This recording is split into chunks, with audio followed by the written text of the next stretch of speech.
In the woods of Rhode Island, about a half a mile from the nearest road, is this thing, this monolith.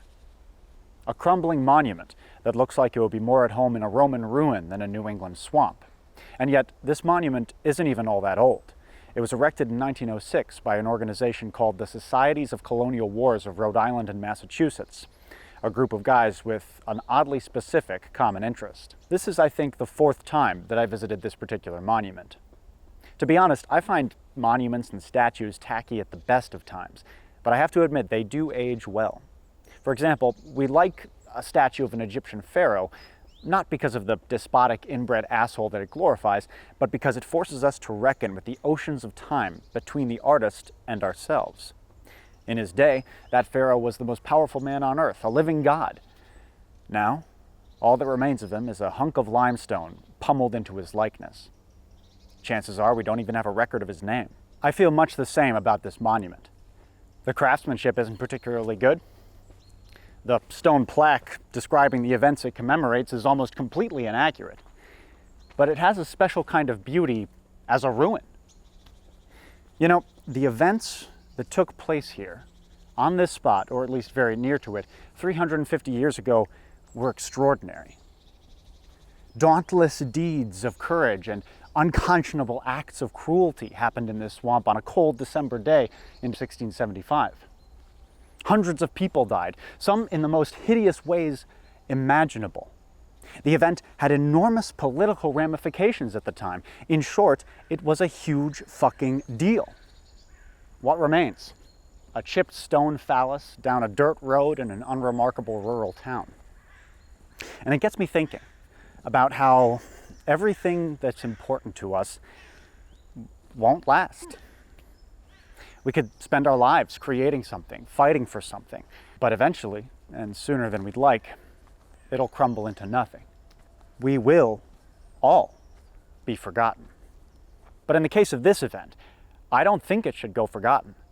At least not yet. Nothing, not even memory, lasts forever. But it's about time I went on with the story and stopped it with all this poetic shit. It was the bloodiest day of the bloodiest war per capita in American history. It was the Great Swamp Fight.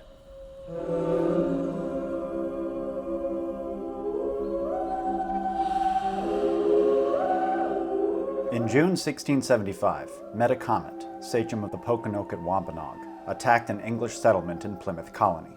When colonial forces marched on his homeland on the Mount Hope Peninsula, he escaped to the mainland, gathered allies, and started wreaking havoc. 3 weeks later, agents of the Massachusetts Bay Colony met with the sachems of the Narragansett tribe in Wickford, Rhode Island, to negotiate the terms of a treaty. Each delegation was extremely suspicious of the other's intentions, and both were accompanied by large forces of armed men. The demands of the Massachusetts delegation were simple and blunt. They wanted nothing less than a pledge of loyalty and subservience from the Narragansetts. They insisted that the Narragansett treat the Wampanoag as enemies, and promised payment for any prisoners that they might deliver up to English authorities. It was far too belligerent, and the sachems were proud men. Unfazed, they refused the terms.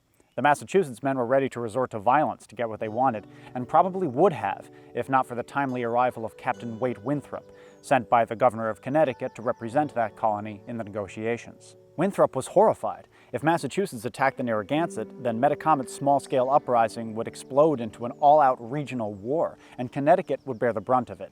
English settlers in eastern Connecticut were already desperately petitioning Hartford for reinforcements to defend against a potential Narragansett attack. Reinforcements that weren't coming anytime soon. You see, most of the Connecticut militia was at that time stationed near the border of the Royal Province of New York. The detestable governor of New York, one Sir Edmund Andros, was demanding that Connecticut surrender huge swaths of its territory.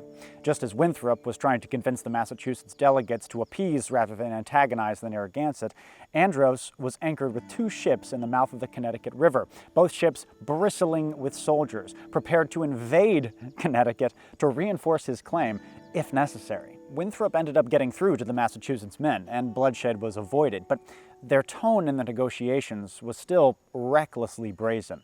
In the words of Puritan historian William Hubbard, they went to make peace with swords in their hands. In the end, a treaty was drawn up, but it wasn't signed by the most important Narragansett leaders, rather by 4 men that the English referred to as counselors to the sachems. These counselors probably had no power to actually enforce the terms of the treaty among their people, and might have even been coerced into signing. For the English, the most important part of the treaty was that the Narragansett give up any Wampanoags that might be sheltering among them. Only one sachem actually displayed any kind of enthusiasm for this alliance or genuine fidelity to the English: Ninigret, the sachem of the Niantic Narragansetts. Sometime later, Ninigret delivered the head of a Wampanoag man into an English settlement and requested a coat in payment. The other sachems had absolutely no intention of abiding by the terms of the treaty. In August, the region-wide conflict Winthrop had feared came to pass. Metacomet took refuge with the Nipmuc Nation, and their combined forces ravaged the Connecticut River Valley, destroying just about every English force sent against them. Weetamoo, sachem of the Pecasset and one of Metacomet's most important lieutenants, had turned south and was now an honored Narragansett guest. The English soon learned of this disturbing development. Ninigret claimed that up to 400 Wampanoag and Nipmuc refugees were sheltering amongst the Narragansett. Meanwhile, the settlers of the frontiers of Rhode Island were getting progressively more nervous. Whatever the sachem's intentions, anti-English sentiment was rising among the Narragansett, seemingly confirmed by some isolated incidents of Narragansett aggression, namely the killing of a few livestock. So in October, the commissioners of the United Colonies invited the sachems to Boston to sign a new treaty. Surprisingly, the sachems came. No counselors this time, but the top men in person, including Kenosha, the high sachem, who was a formidable war leader. This new treaty was identical to the old one, except in one respect. It stipulated a deadline for the Narragansett to give up their Wampanoag guests. It's hard to know what was going through Kenochet's mind when he put pen to paper. Was he just lying? Did he intend to attack the English anyway? If so, why go all the way to Boston and risk capture or assassination? It wouldn't have been the first time the English lured a sachem to one of their towns on some pretense, only to clap him in irons, or worse. Maybe he really did want peace, but pressure from Wampanoag sympathizers within his own faction forced him to placate both sides. That was certainly the theory of one Richard Smith, a tradesman living in Wickford, Rhode Island, who maintained close relations with his Narragansett neighbors. In a letter to the governor of Connecticut, he wrote, "I believe that Kenochet, of himself and some others, inclines to peace rather than war, but have many unruly men which cares not what becomes of them. It will be good to be moderate as regards the Narragansett at present, I humbly conceive, for that a great body of people of them are here gathered together, may do much mischief, and if not brought into better decorum, here will be no living for the English." The deadline stipulated by the treaty came and went. The Narragansett did not surrender any prisoners, only proffered up bad excuses. So the commissioners of the United Colonies convened again in Boston on November 2nd to deliberate their next move. Massachusetts Bay and Plymouth argued for an overwhelming preemptive attack. Connecticut, once again, urged caution. After 10 days of argument, they arrived on a decision. It would be war. Governor Josiah Winslow of Plymouth would lead the army. It took 3 weeks for the colonies to gather their combined forces together. By the second week of December, 1,000 poorly provisioned men had descended upon Richard Smith's trading post in Wickford.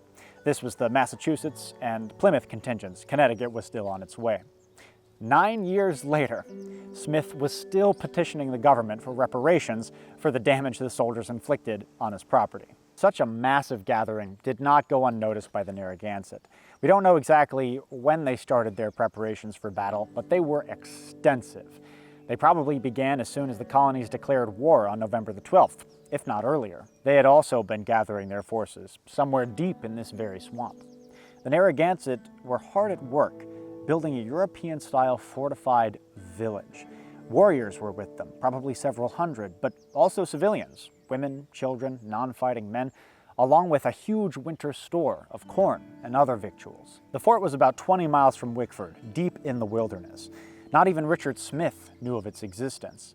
The English were terrible at forest fighting and even worse at tracking, so there was no way that they would be able to find it on their own, at least not without the help of a turncoat. Unfortunately for the Narragansett, that's exactly what happened. Immediately upon their arrival in Wickford, English scouts began combing the surrounding woods to secure the area and captured several Narragansett prisoners. One of them was a man called Peter, who immediately offered up his services as a guide. Peter provided them with the location of 2 nearby Narragansett villages, which the English subsequently burned. In retaliation, the Narragansett attacked the Bull garrison house at Petaquamscott. The garrison house was unlike other garrison houses in that it was a stout stone tower, extremely well defensible. According to Increase Mather, the Narragansett entered the tower by stealth and murdered its 14 inhabitants. Meanwhile, Governor Winslow was becoming increasingly worried about the Army's lack of food and supplies. Winter had come early that year and was unusually cold. The men were responsible for their own equipment, and many had failed to bring adequately warm clothing. To make matters worse, the Connecticut contingent was still nowhere to be seen, but finally on December 17th, word reached Winslow that they were gathered at Petaquamscott. He commanded his army to move out the following day. Winslow, accompanied by the famous Captain Benjamin Church, led the Massachusetts and Plymouth companies south, where they rendezvoused with the Connecticut militia. The army endured a freezing night in the smoldering ruins of the Bull garrison in the midst of a blizzard, and based purely on Peter's information, set out west at first light on the 19th, through the wilderness toward a Narragansett fort that none of them had actually seen. Except Peter, of course. If Peter had been a double agent, leading them into an ambush, the day's events could have played out very differently. It was an awful, uncertain gamble for the English. But no ambush came. The snow was thick and exhausting to trudge through, but the freezing temperatures actually aided the English in one respect. For most of the year, these swamps were incredibly treacherous, impassable by foot, but the cold had frozen the bogs and allowed the militia to march over the deep water without difficulty. Peter's intelligence was accurate. The fort not only existed, it was also incredibly impressive and remarkably European. Algonquin natives generally didn't fight defensively during this period, so the sheer scale of this fortification must have taken the English aback. A strong palisade ringed the cluster of longhouses, with tree limbs and brush piled high, blocking any approach. English-style blockhouses were set within the fortification, manned by marksmen, which offered further defense. But the fort had one Death Star-like fatal flaw: a small gap, an unfinished section of the palisade, protected only by a horizontally placed log about 5 feet off the ground. Peter either led the English directly to this spot, or the English just happened upon it by chance. Accounts differ, but in any event, around 2 o'clock in the afternoon, the English surged through the gap, pans flashing and muzzles roaring. In the vanguard of the English attack was the company of one Captain Samuel Mosley. Mosley had recruited his company from the docksides and slums of Boston. They were pirates, cutpurses, knifemen, and though their distinguished military service had raised them to a higher social strata, they had lost none of their old charms. Mosley typically unleashed his men on enemy Indians, and even among the English, they were controversial for their brutality. In my first video about King Philip's War, I called Captain Mosley a racist. This got me a lot of flack from the comments section. People told me that Mosley could not have been a racist because, well, modern ideas of race didn't exist in the 17th century. They told me that the natives were just as racist because they killed a bunch of white people. Well, I would like to apologize and amend my statement. I shouldn't have called Mosley a racist. I should have called him very racist. Mosley was of the mind that Native Americans were subhuman. He mistrusted and detested them all, even those who had converted to Christianity, whereas more moderate colonists like Roger Williams, John Eliot, or Daniel Gookin judged natives more on their religious faith than their skin color. Back in August 1675, Mosley had been staying in Marlborough, Massachusetts, when he heard a rumor that some local praying Indians had been aiding the enemy. Despite the fact that there was no evidence whatsoever to back this up, he and his company apprehended 15 natives in the street, beat them bloody, and threw them into a dungeon in Boston. There are countless other examples of this kind of bigotry from Mosley, but let's get back to the battle. Mosley may have been a cunt, but he was certainly a brave cunt. He rushed into the gap at the head of his men. You can imagine what these Narragansett warriors must have felt, seeing this man, who was well known to them, rushing into the fort that protected their families. Later, Mosley would brag to Winslow that he saw 50 men aim their muskets at him. Miraculously, or perhaps unfortunately, Mosley survived that hail of lead that tore into that English charge, though many prominent militiamen did not. According to the first-hand account of Chaplain Joseph Dudley, 5 captains were killed in the first attack. Initially, it went pretty well for the English. They were able to get a lot of men into the fort and capture the blockhouses.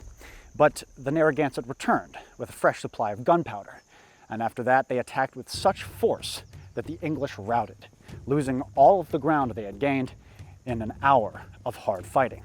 Frustratingly, we know next to nothing about the Narragansett strategy in this battle. In their book about King Philip's War, authors Eric Schultz and Michael Tougias theorize that Kenosha deliberately left that section of the wall unfinished in order to funnel the English into a killing zone. In my opinion, the simple explanation is probably the best. The English simply found a weakness and exploited it. And in practice, there was very little strategy at the Great Swamp Fight. Neither commander was actually present at the scene of the action, and individual captains largely just took the initiative. The English rallied with the arrival of fresh reinforcements and charged once again at the gap. Now it was the Narragansett's turn to falter, probably due to a critical shortage of gunpowder. A frantic house-to-house fight ensued. Many English soldiers started setting fire to the buildings despite the screams of the women and children trapped inside. Without powder, many Narragansetts started firing arrows. It was chaos, and the fort began to burn uncontrollably. As the warriors retreated, Governor Winslow was in the rear, out of sight of the fort. With him was Benjamin Church, who was growing increasingly antsy to get to the scene of the action. Begging the governor's leave, he gathered about 30 men and rushed to the combat. In his memoirs, Church describes about how when he entered the fort, he spotted one Captain Gardner, a fellow that he knew. Well, he approached him to greet him. Gardner turned, and they were looking at each other in the eye when Gardner suddenly sank down to the ground. Church examined the man. He had been shot through the head, with the bullet passing into the back. Clearly, he had been shot by English soldiers further back. Church quickly sent word to the governor that men in the rear were shooting their men in the front. Then he went deeper into the burning fort. Narragansett sharpshooters, hidden within a longhouse, then opened fire on Church's company. Church was hit 3 times, once in the thigh, an extremely serious wound. It ripped apart, like he describes, about half of the flesh of his thigh being ripped away. In a moment of characteristic self-aggrandizement, he then refused to accept help from his company and told them to press on without him and continue the fight. I doubt very much that that happened. By now, the fort was roaring with flames. Church writes that he attempted to stop the militiamen from burning further buildings because, well, it was the only warm shelter for miles around, to say nothing of all the Narragansett food that they had been storing for the winter. Could be really useful for the army. The troops told him that they were under orders from the governor to burn everything. So Church had himself carried back to the rear to try to urge Winslow to rethink his order. Just then, another captain came up and loudly argued that burning the entire fort to the ground was the only and the surest way to flush the remaining Narragansett out of their murder holes. In the end, Church was overruled. And of course, Church's memoirs ignore what the English soldiers were at this juncture doing to Narragansett civilians in the fort. Simply put, the Great Swamp Fight had become the Great Swamp Massacre. Nobody knows exactly how many were killed, though it's telling that even the extremely biased Puritan historians William Hubbard and Increase Mather freely admitted to the wholesale murder of civilians within the fort. It was certainly in the hundreds, potentially several hundred, by sword, ball, and fire.